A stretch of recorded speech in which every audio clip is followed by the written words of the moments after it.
So, it's been about a week since I made my last video. I meant to make this one a lot earlier, on the day of the game's release, but I spent too much time playing it and never really got around to it. And the reason I haven't made a video is The Legend of Zelda Breath of the Wild. I mean, anybody could have guessed I've been posting a fair bit on Twitter about buying a Switch and playing the Switch and just the Nintendo Switch in general, because at heart I'm not only a Halo fan. I love Nintendo. I didn't buy a Wii U because there was no value proposition there at the time. I'd say more than a Nintendo fan, I am a Zelda fan. I friggin' love Zelda. I mean, a lot of people love Zelda, but I friggin' love Zelda. And Breath of the Wild, well, I've been waiting for it for an awful long time. It's been stuck in development hell for years and years and years. Not Duke Nukem Forever long, but still a long time. And I'm glad that it's out, and I'm glad they took the extra time to polish the game and make it as good as it is. Because at this point I've not really had too many gripes with the game. There's one or two as far as the gameplay goes. But the game itself is absolutely fantastic. Now, I'm not going to talk about anything story related to keep this spoiler free,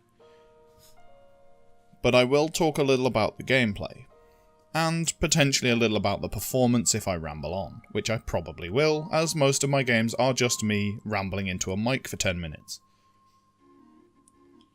But anyway, on to the gameplay.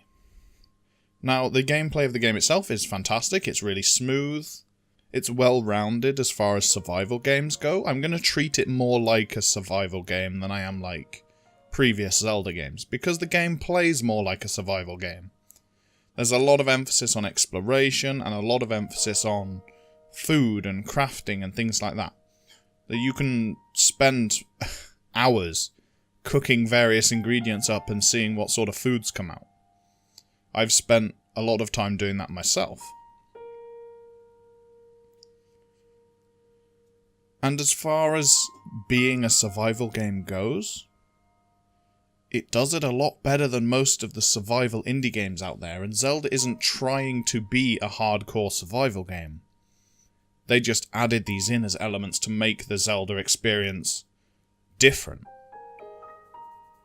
And they've done it so well that I think other survival games, things like 7 Days to Die, The Forest, that sort of thing, could take a leaf from this, as the mechanics are implemented so well that it sort of makes light of a lot of other games that try to do the same thing and don't do as well. Now, I know Zelda must have had a huge development team, hundreds of people, well, literally thousands of man-hours between them. And these indie games don't have that, so they won't have the polish. But it's a testament to how refined and how integrated these survival game elements can be into a game that doesn't normally have them. One thing I will say, though, is that the motion controls need refining. I've never really been a fan of using the gyro to aim in games, especially things like The Legend of Zelda Wind Waker and things like that, where you can shoot arrows with, I should say Wind Waker HD, where you can shoot arrows with the gyroscope in the Wii U gamepad. But on the Switch, it seems to feel a little weird. Now, this might be considered spoilers to some of you, I guess, but there's a shrine in the game that requires motion controls. It has a sort of tilting board and bowl puzzle that a lot of games that implement motion controls love to use, but the issue I've been having is that even with the Pro Controller, with the Joy-Cons detached, with the Joy-Cons attached to the tablet, is that there seems to be a bit of skew with the motion controls, where if I tilt left or right, it seems to think that I'm tilting forwards and backwards, if that makes sense. It tilts the board round, and there is no way of tilting it back without actually spinning myself in my chair or whatever. And with the camera angle that you are given,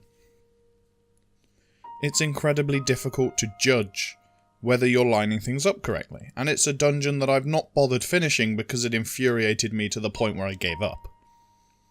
They were that jank that I was just like, well, I've spent 20 minutes trying to do this, now I can't be bothered. What's the point? I will go back and finish it at some point, I'm sure, because I want 100% the game. But it's things like that, little things that infuriate the user that seem like they've gotten past QA testing. Maybe it's just my Switch unit. Maybe it's just my Pro Controller, but I highly doubt that given that they're sold separately. And now I'll ramble a little bit about performance.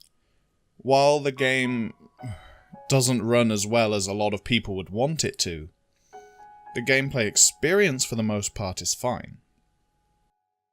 In portable mode, in handheld mode, whatever you want to call it, I've experienced little to no frame drops at all. It's been a solid 30 FPS. I've not had much of a problem.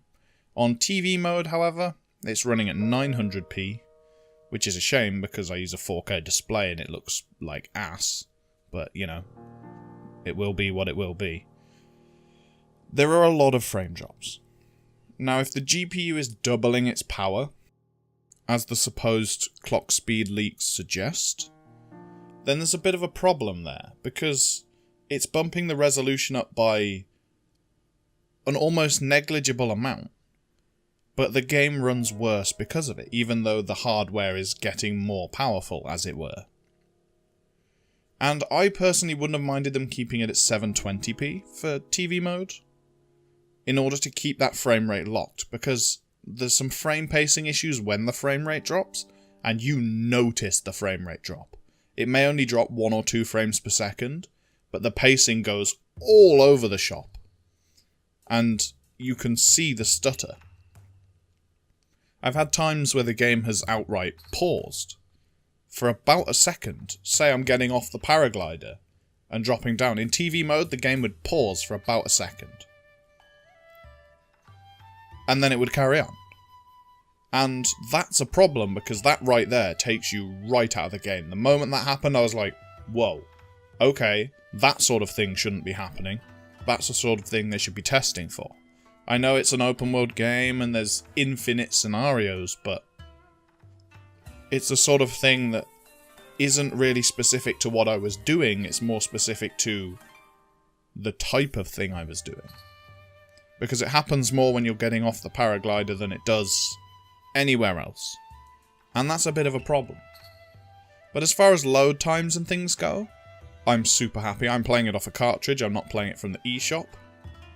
And it's been a fantastic experience so far. If you have a Wii U, I suggest you pick it up, because it's worth playing. Even if you're not the biggest of Zelda fans, but you enjoy open world survival games, it's probably for you. You may enjoy it. You know, perhaps wait until you can get it cheap at a second-hand game store or something. But it's an experience that's not to be missed. And I know everybody is saying this, but, you know, if everybody is saying something, then it's probably true. But the game is most definitely worth a play. What are your guys' thoughts on the Nintendo Switch and Zelda Breath of the Wild? Leave a comment in the comment section below. Don't forget to leave a like, and remember, stay classy.